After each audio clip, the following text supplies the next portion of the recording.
Salut à tous et bienvenue dans ce focus. Antoine est légèrement à l'écart parce que je vais essentiellement m'occuper des explications du jeu actuellement, mais il permettra de faire des plans un petit peu rapprochés. Aujourd'hui on fait un focus sur Oricalc, un jeu de Bruno Cathala et de Johan, ou Johan d'ailleurs je ne sais pas du tout, Goupy. C'est illustré par Paul Mafayon. Donc en tout cas très beau travail d'illustration, moi j'aime beaucoup, quand on sort le matos ça claque. C'est un jeu des Catch-Up Games, donc c'est distribué par BlackRock. C'est un jeu pour 2 à 4 joueurs, ils mettent de 12 ans, moi j'aurais dit un peu moins, j'aurais mis 10 ans, je trouve que c'est pas très compliqué. Et alors, qu'est-ce que j'ai oublié? Oui, c'est des parties d'environ, on va dire, 1 heure à peu près. Je pense qu'on peut compter 10-15 minutes par joueur, en gros. C'est pas un jeu très compliqué. En gros, le but, déjà, ça va être très tendu parce que c'est une course. En fait, au-dessus de votre petit plateau personnel, vous avez des emplacements ici. Ça va être des emplacements pour 3 choses. Les oricalques, donc les médaillons qu'on a ici. Les temples qu'on a là aussi. Et on va avoir également des dieux qui vont venir chez nous en fonction des types de terrain qu'on aura placés chez nous. On va avoir un plateau aussi, donc en plus du plateau central, on a un plateau qui est commun à tous les joueurs, qui est une sorte de rivière de cartes, actions, qui sont accompagnées à chaque fois d'une tuile, du niveau 1, on va dire, à niveau 2 et 3. Ça fait ce petit côté paire d'action, fait vachement penser un peu à celui dans la nature, j'ai oublié, Cascadia, voilà, celui qui a eu le Spiel notamment.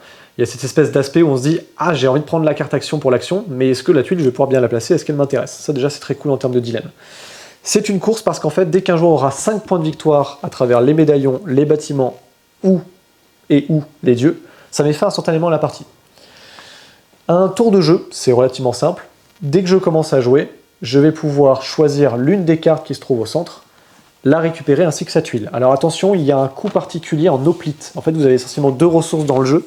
Ça va être la monnaie, c'est-à-dire les pépites d'Oricalc, qui ressemblent à des petits trucs jaunes, comme je dis. Mais Antoine nous fera des petits focus sur les ressources un peu après. Et les petits hoplites. Les hoplites servent à combattre des monstres, mais aussi à récupérer des cartes. Dans les cartes, du coup, là, si je veux en récupérer, les 2 premières sont gratuites. Après, ça va me coûter 1 hoplite, et après, ça va me coûter 2 hoplites. Il y a un petit truc que j'avais pas fait lors de la mise en place, je le fais immédiatement pour vous expliquer que quand il y a des volcans qui tombent visibles, vous piochez dans le sac des monstres et vous les placez sur ces volcans. Ça va vous indiquer en fait que quand vous prenez cette tuile, malheureusement, il y aura un monstre dessus. Voilà. Après, malheureusement, heureusement, parce qu'il vous donne des bonus quand vous arrivez à les vaincre. Mais j'y reviendrai. Donc, première phase de jeu, c'est mon tour, je peux choisir une des tuiles. Là, par exemple, j'ai pas mal d'hoplites, donc je pourrais me dire, je peux prendre celle-ci avec un monstre ou celle-ci. Là, en fait, ce qui va essayer de m'avantager, ça va être plutôt, je dirais, celle-ci. Je vais vous expliquer pourquoi. Donc, je prends cette carte-là. Hop. Je vais prendre celle-ci. Et du coup, elle est accompagnée de cette tuile-là. Voilà. Je récupère cette carte-là, c'est une carte action, que je pourrais jouer à la 3e phase. Là, ma 2e phase, elle consiste à placer cette tuile sur mon plateau. Alors, on a toujours une petite tuile de départ qui est notre tuile de départ, tout simplement, où on va avoir, en fait, des actions de recrutement et de mine qui sont déjà programmées. Et moi, ma tuile, j'essaie de la connecter. Alors, je peux la connecter sur n'importe quelle tuile tant qu'elle rentre dans mon plateau, et surtout, il faut qu'elle soit adjacente à une tuile déjà posée. Là, ce que je pourrais faire, par exemple, ce serait de poser ça ici. Et pourquoi c'est intéressant? Alors, il y a 2 choses intéressantes. C'est que je vais pouvoir, comme j'ai constitué un ensemble de au moins 3 tuiles identiques, je vais pouvoir récupérer le dieu qui est associé à ce symbole-là. Et le dieu en question, là, ici, ça va être Chronos. Hop, je te le mets ici. Et c'est là où en fait il vient se clipser sur mon plateau personnel, le plus à gauche possible évidemment. Donc là, hop, je le mettrai à gauche. Voilà. Et là, je reçois Chronos et donc le pouvoir qui lui est associé. Il est entre autres lié au combat de monstres. Autre chose intéressante, c'est que là, j'ai constitué aussi un ensemble de terrains différents. Et en fait, quand je fais 4 symboles différents, ça peut me permettre de construire un temple. Et pour ça, il faut faire l'action construction. J'y reviendrai plus tard. Lorsque j'ai placé ma tuile, donc je répète, première phase, je prends une carte et sa tuile, la carte je la garde. 2e phase, je place ma tuile, et éventuellement si j'ai fait une majorité de terrain, je récupère le dieu associé. 3e phase, qui est obligatoire, qui est facultative, pardon, les 2 dernières est obligatoire. La 3e phase, c'est de pouvoir jouer une carte action justement. Là, ma carte action, elle me permet de faire un recrutement d'hoplites. Donc je vais vous faire le détail des 4 actions disponibles. La première, ça va être justement le recrutement d'hoplites. Vous regardez tous les bâtiments qui vous réfèrent à ce symbole-là de recrutement, et pour chaque bâtiment, vous gagnez un hoplite de la réserve que vous mettez dans votre réserve personnelle. L'autre action possible, ce serait la mine, qui vous permet en fait de gagner une pépite par mine dans votre territoire. L'autre action possible, ça va être de construire justement. Donc construire, ça peut permettre, donc ça renvoie à ce plateau-là, je t'envoie ici Antoine pour la vidéo. Ça vous permet de construire plusieurs choses. Soit vous voulez construire, comme je le disais, un temple. Les temples, ils sont ici. Et vous voyez, ils ont une forme un peu particulière parce qu'en fait, ils vont se positionner sur 4 tuiles, mais qui doivent être toutes différentes, sachant que les volcans, je n'en ai pas encore parlé, j'y viendrai, sont des jokers. Et donc du coup, par exemple, là, je peux poser un temple, parce qu'il recouvre bien 4 tuiles de types différents, étant donné que les volcans sont des jokers. Donc je pourrais très bien faire ça avec une action de construction. Action de construction peut permettre également d'aller acquérir des terrains un peu spéciaux, enfin des bâtiments spéciaux. Notamment, certains vont servir pour le combat, mais d'autres sont des plus classiques et peuvent servir pour le recrutement ou justement les pépites d'oricalque. Le truc, c'est que chaque bâtiment, lorsqu'il est pioché et placé, est associé à un type de terrain. Donc si par exemple je souhaite prendre celui-ci, il faudrait que j'ai de l'eau chez moi. Or, il se trouve que je n'en ai pas, donc je ne peux pas construire ça. Par contre, avec une action de construction, je pourrais très bien construire ceci. Hop, je le prends et je le mets dans une forêt. Ça peut être là, mais ça me bloque mon temple. Je le rappelle, le temple, c'est 4 terrains différents. Par contre, je peux le mettre ici. Et à ce moment-là, lors des combats, chaque 2 me vaudra un crâne. Alors justement, j'en viens à l'action de combat, à quoi ça sert. Lorsque vous récupérez des tuiles de volcan, en admettant que j'ai récupéré cette tuile-là, mettons, hop, je récupère cette carte, hop. La tuile, je vais la poser comme ça, par exemple. Quand vous récupérez un volcan, vous récupérez également le monstre qui arrive sur le volcan. Et ça, c'est important parce que, déjà, il vous bloque l'emplacement. Pour que le volcan puisse être utilisé, ou du moins utilisable, et bien du coup, il faut virer en fait le monstre. Et pour ce faire, on a le droit à une action de combat, soit par une carte, soit par une autre action gratuite, et j'y reviendrai tout à l'heure. Donc ce qui se passe ici, c'est qu'il y a un monstre. Pour le vaincre, je peux lancer une action de combat. Une action de combat, c'est vaincre un ou plusieurs monstres. Si je veux combattre ce monstre-là, je peux engager jusqu'à 3 hoplites, sachant que dans un combat, j'ai toujours un dé à lancer, ces petits dés rouges-là, qui ont des valeurs de 1 à 5 avec un crâne. Le crâne, c'est une réussite automatique. Et je peux ajouter à cela 0 à 3 hoplites pour vaincre celui-ci. Là, il demande, ce monstre-là, un 4 pour être vaincu. Mais je ne vais pas trop prendre de risques, je vais quand même dépenser un hoplite, que je vais mettre là, pour dire aux autres joueurs que j'affronte lui avec, du coup, 2 dés. Un de base, plus un hoplite, 2 dés. Je lance mes dés. Parfait. Si la valeur de mes dés est égale ou supérieure à la valeur du monstre, je gagne. En plus de ça, si je fais au moins un crâne parmi les dés, je gagne également le combat. Quand je gagne, je capture le monstre, et s'il y a d'autres monstres, je peux enchaîner, avec d'autres hoplites que je paierai, évidemment.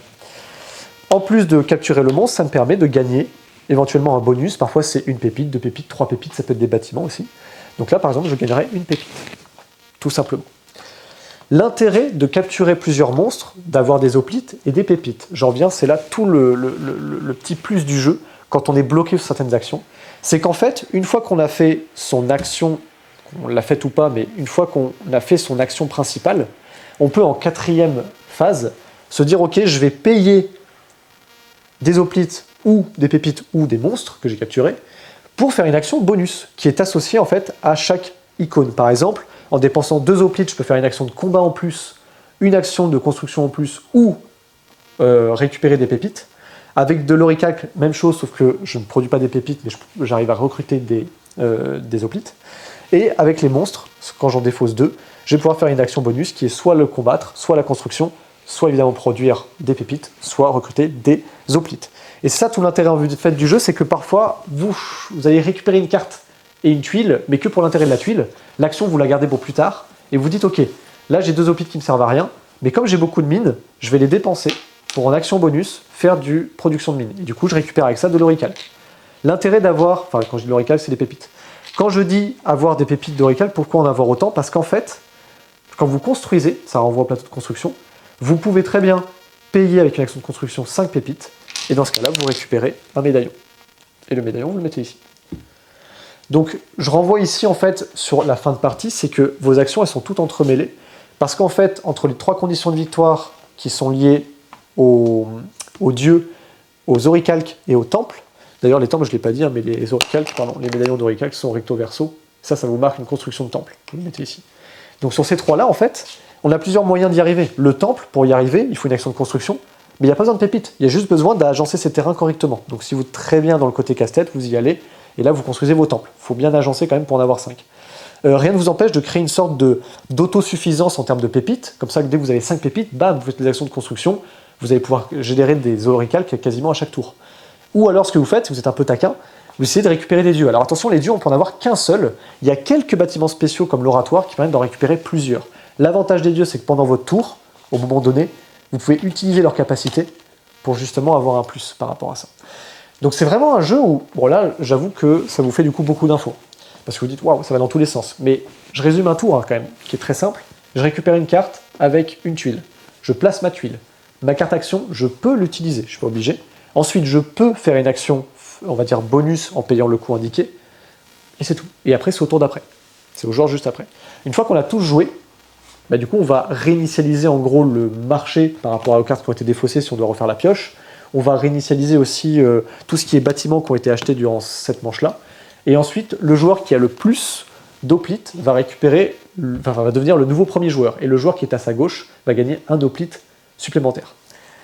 Je pense que j'ai à peu près tout dit. J'ai vraiment essayé de rentrer quand même un peu dans le détail parce que c'est un jeu qui, au final, a beaucoup de subtilité dans le choix ici des actions et des tuiles, dans les petites actions supplémentaires qui sont pas négligeables parce qu'en fait, ça vous donne vraiment des bonus et ça vous donne un avantage sur le fait que les joueurs, s'ils font pas trop les actions bonus ici, ils seront contraints par le marché qui va un peu vous restreindre dans le choix. Voilà, ben, j'espère que ce petit focus vous a plu. Moi, je n'ai plus qu'à vous dire à bientôt chez Jeux des cartes Bordeaux.